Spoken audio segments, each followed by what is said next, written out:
Hello and welcome to Darkside Scenics. In this video I'll be showing you how I made this abandoned railway diorama. This is part of a WWS Facebook competition called Disused Siding. The rules are that you have to have a rusty wagon, tanker or carriage, grass, mud, dirt, rust and weathering, a footpath through grass leading to a fence or gate, and some figures. I used wood from an old desk to make the base and then plan to have a wall at one end. As someone rightly pointed out in a previous video, it's good to have some cheap paint for the base colour, so this is what I have here from Hobbycraft.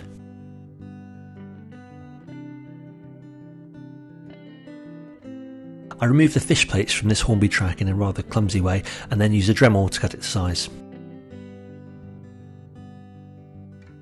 The track is taken outside and given a light coat of primer along with the buffer stops. And that's followed up with a spray of brown acrylic.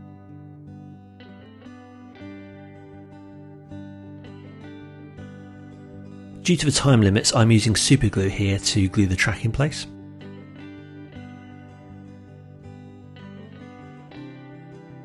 And that's weighted down for a few minutes with some jars of ballast and gravel. This is a granite ballast from Gaugemaster.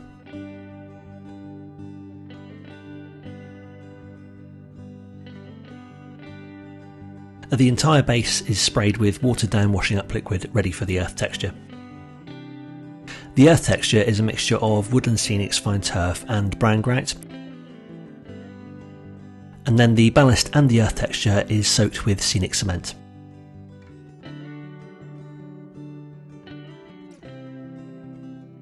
This is a cheap carriage I picked up from eBay and I'm just giving it a light spray of brown paint. Knowing very little on how to weather a carriage, I popped over to Tim Cooper's channel The Scrapline, well worth a visit. On one of his videos, Tim uses some rust weathering powder with some Humbrol satin coat. The idea is that you paint on some satin coat to the rusty areas and then you dab on the rust weathering powder over the top.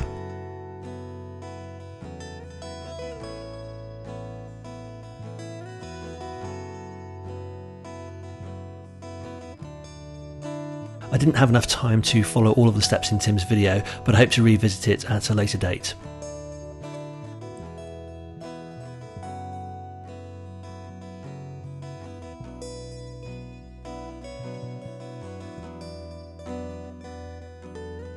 On the side of the carriage I'm just picking out some small areas so the rusting isn't quite as heavy as the roof.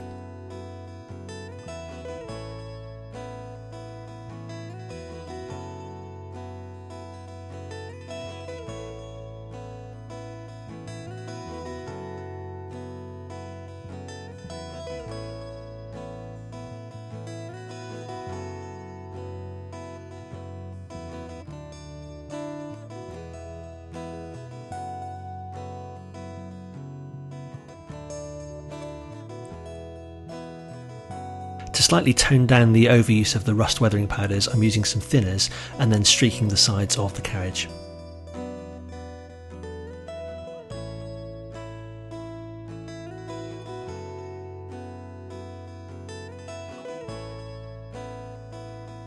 A small amount of black weathering powder is used to pick out the details.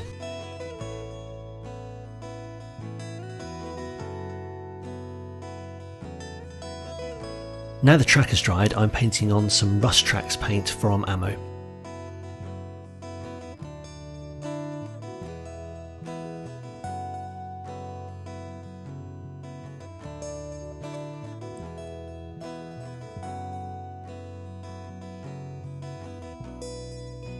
To create a heavy rust effect on the tracks, the satin coat is carefully brushed on before adding the weathering powder.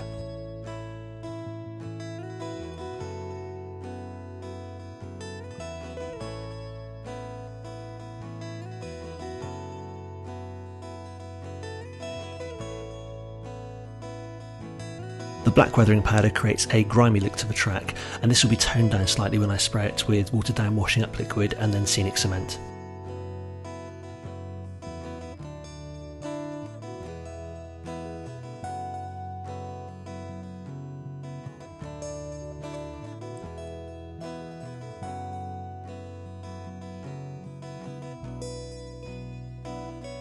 To create the wall at the end of the diorama, I'm using some balsa wood as a base.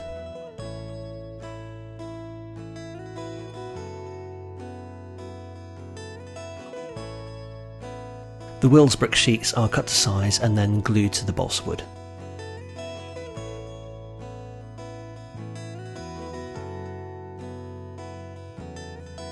When the brick courses of each sheet line up correctly, I clamp them and leave them to dry.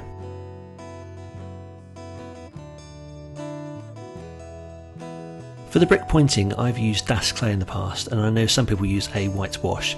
This is quick drying Polyfilla, which gives a nice chalky effect.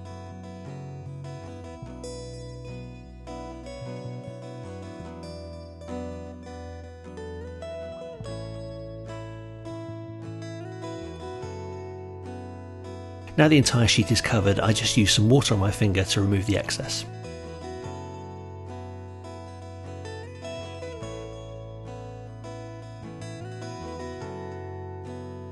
My local model shop at South Devon Railway started selling scale model scenery kits a while ago, so I picked up this chain link fence. Before the pieces are cut out, it's given a spray of grey acrylic paint and then a brown acrylic paint from a distance to give the concrete effect.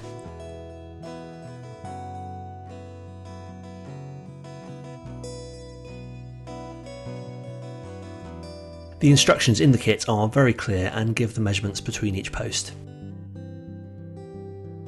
After marking the positions in pencil, each hole is drilled ready for the posts.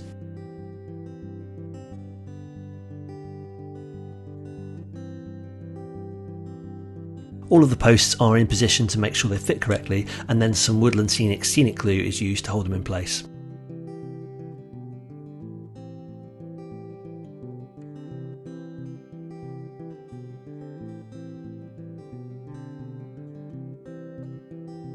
The posts for the gate are glued onto the side of the existing post just with a very small amount of scenic glue.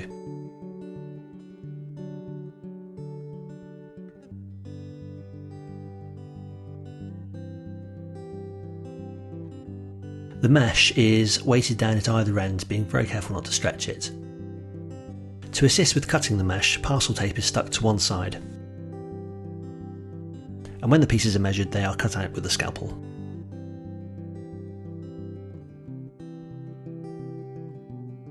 Although this isn't the recommended adhesive, I'm using Woodland Scenics scenic glue because it dries clear.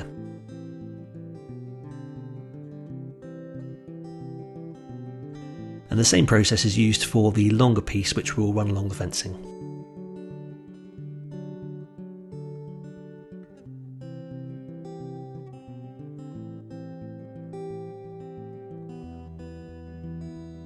Some fishing wire is provided in the kit to add the wire at the top of the gates and the fencing.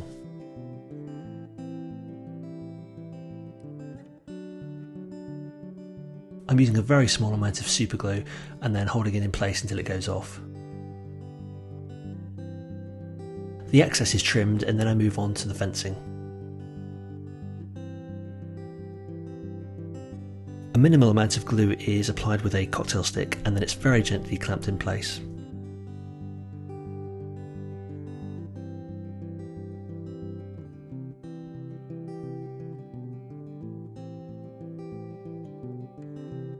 This part takes a little bit of patience.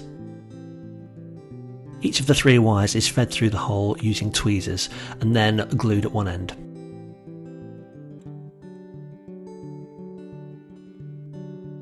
As one end is already glued, the other end can be pulled tight and then glued in place.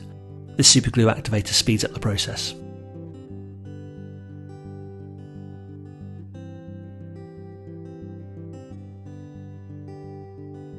To give me a guide before adding static grass, I'm using some weathering powder to mark the track and the pathway.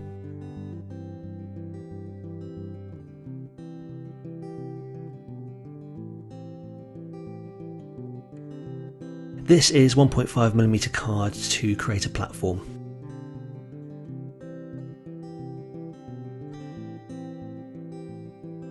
All of the pieces are stuck together with superglue so I can move on quickly to the next stage.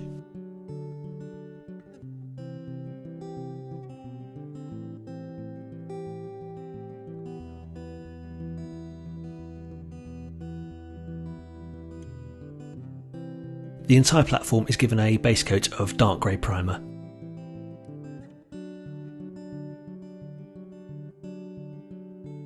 More of the brick sheeting is scored and snapped to be attached to the front of the platform.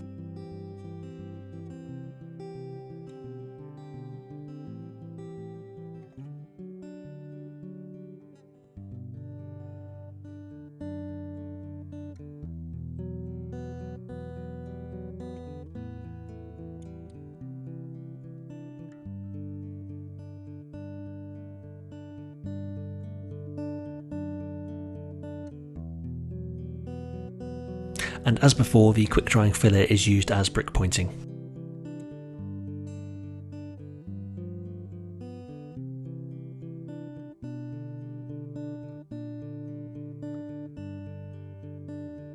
After using the satin coat method on the carriage, I thought it would also look nice on the platform.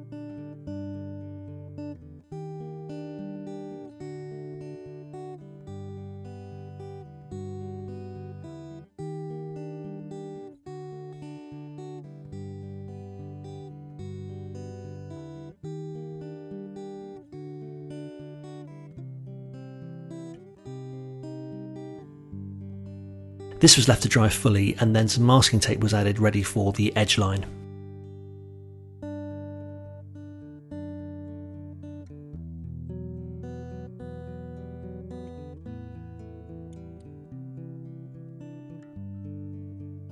I had to be careful here not to use too much of the white primer because I wanted it to have a worn look.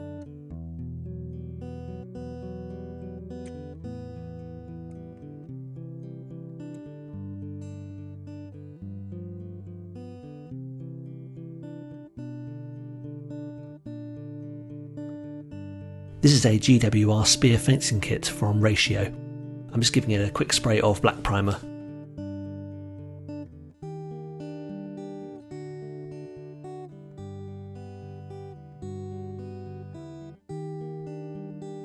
When I've cut enough of the fencing to run along the entire platform, I tape it to the cutting board and then glue it with extra thin cement.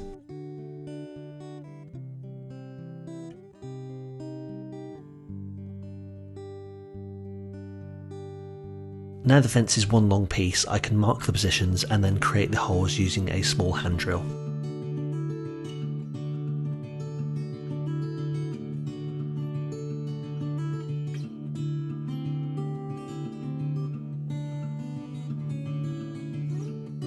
Before fixing the fence to the platform, I'm using more of the rusting technique.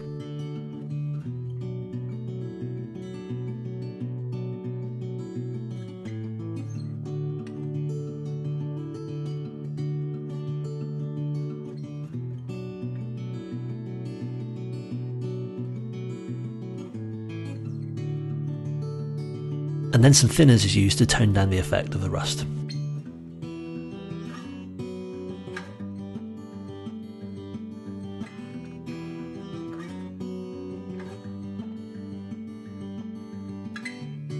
Scenic glue is poked into the holes using a cocktail stick, and then the fence is put in place.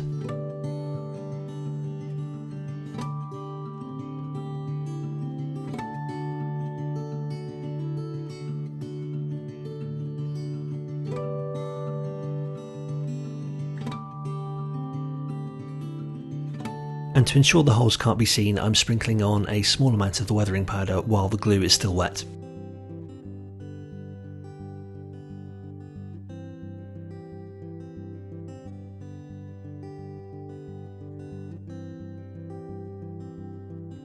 And now the platform can be fixed in position and weighted down.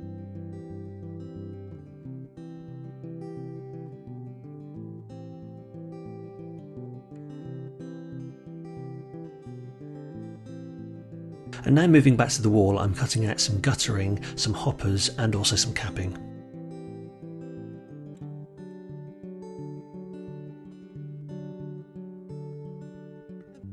These gutter downpipes will be fixed in position to hide the gaps between the sheets. They're painted white and then rusted.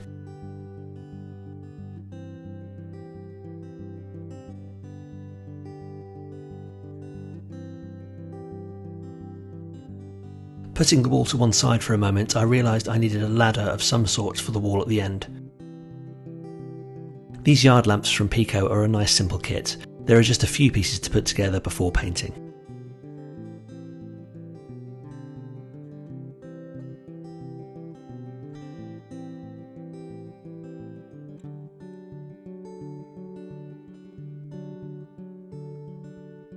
These are given a coat of black primer. One of the ladders is kept separate for use on the wall.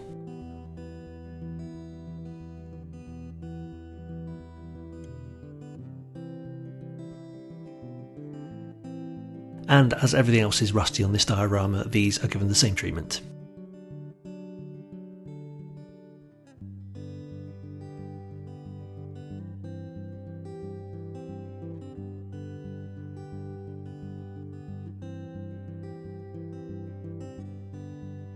Another new technique I wanted to try was to use stencils and spray paint to create the graffiti. I know Banksy uses this in a large scale, but I wanted to see how it would work in a smaller scale like 00 gauge. The first step was to create a rough pencil drawing of the Grim Reaper.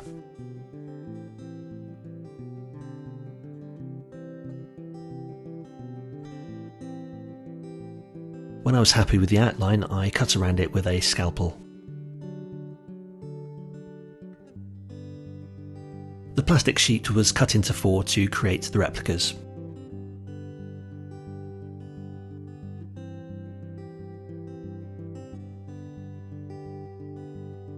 The main template was taped above the other cards and then sprayed with black primer.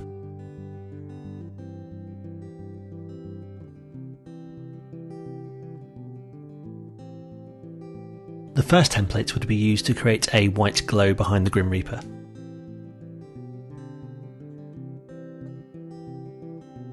The graffiti would just be on the centre part of the wall, so the rest of it is masked off.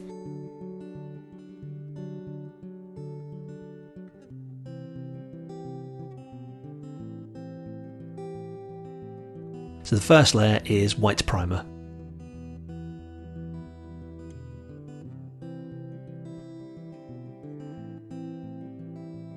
And then the main template is taped over the top for the black primer.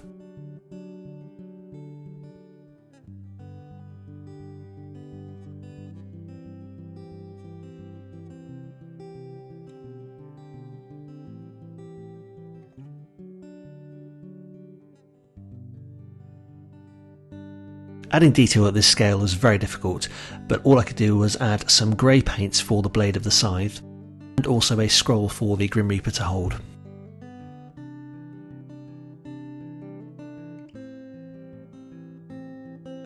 This template would also have one of the hands holding the scythe and one holding the scroll.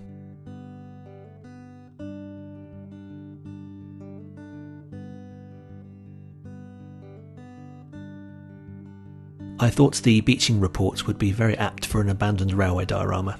I used a fine liner to add this and also some details on the hands.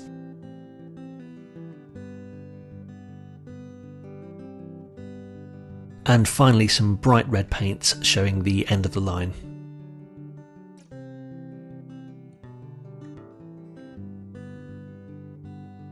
Before fixing the wall in place, I realised I needed some drains at the bottom of the downpipes, so I just sprayed them with grey primer and then glued them down.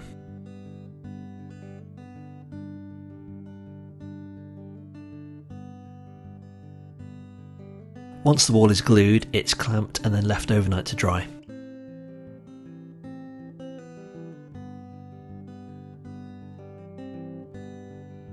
The masking tape is just here to show where the carriage will be. The yard lamps are superglued into position, followed by some other small details.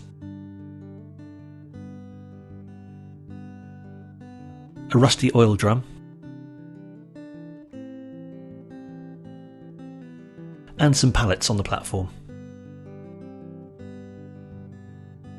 I really like the look of the old metal signs, so I picked up this pack from Gaugemaster. The whole sheet is self-adhesive, so you just need to cut them out using a scalpel. On some of the signs I cut off the corners to help with the rusty old look. The satin coat is used again with the rust weathering powder.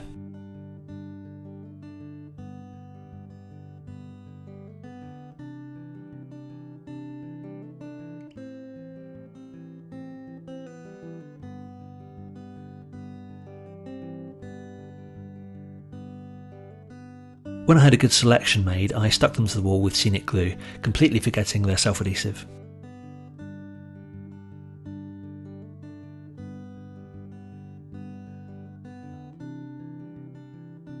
The platform weathering started with some Woodland Scenics fine turf.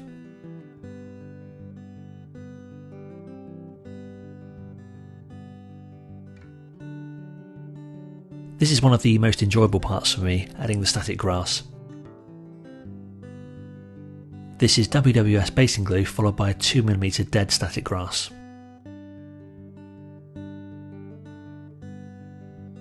I tried to keep it quite minimal because I'll be adding further layers of grass later. And before doing any more weathering on the platform, I remembered to add an old rusty bike on the railings.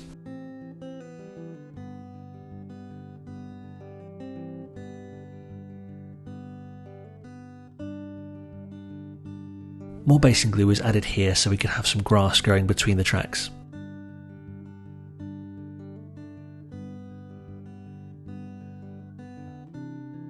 And some random patches of grass growing through the platform cracks.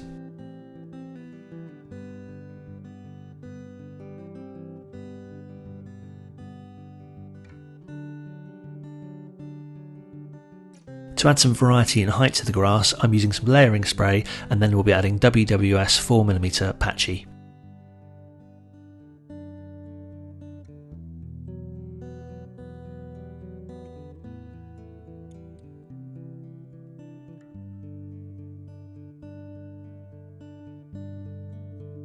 The final touch to the grass was some WWS Golden Wheat 4mm.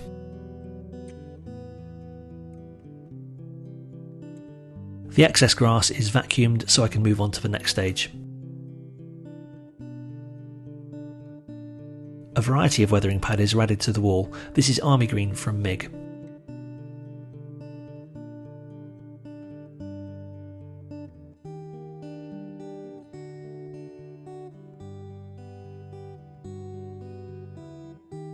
Some more of the rust weathering powder is brushed underneath the signs.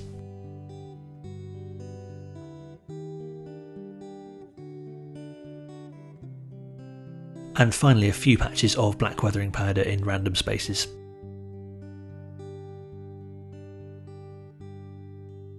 For the figures, I ordered the graffiti artist and policeman from ModelU. They're 3D printed, so you just have to carefully break off the support strands.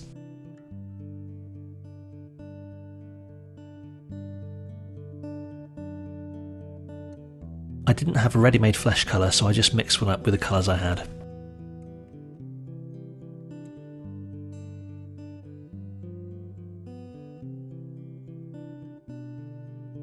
I started by painting the face and the arms, and then the clothing.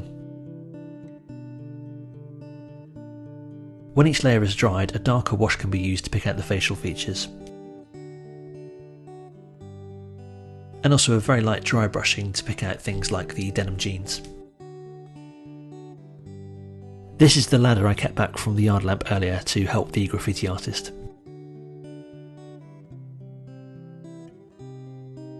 And they're both glued onto the scene using a very small amount of scenic glue. I had some garden shears from an existing set, so I trimmed them down to make some bolt cutters. And there's a shovel and a pickaxe added by the buffer stop. This is Woodland Scenics fine leaf foliage. To blend in the grass, I used a light brush of brown weathering powder. The same being used on the tracks. I ran out of time before the competition deadline, but I'd like to revisit this to add some more details. The great thing about the competitions is that they encourage you to do something slightly different to normal.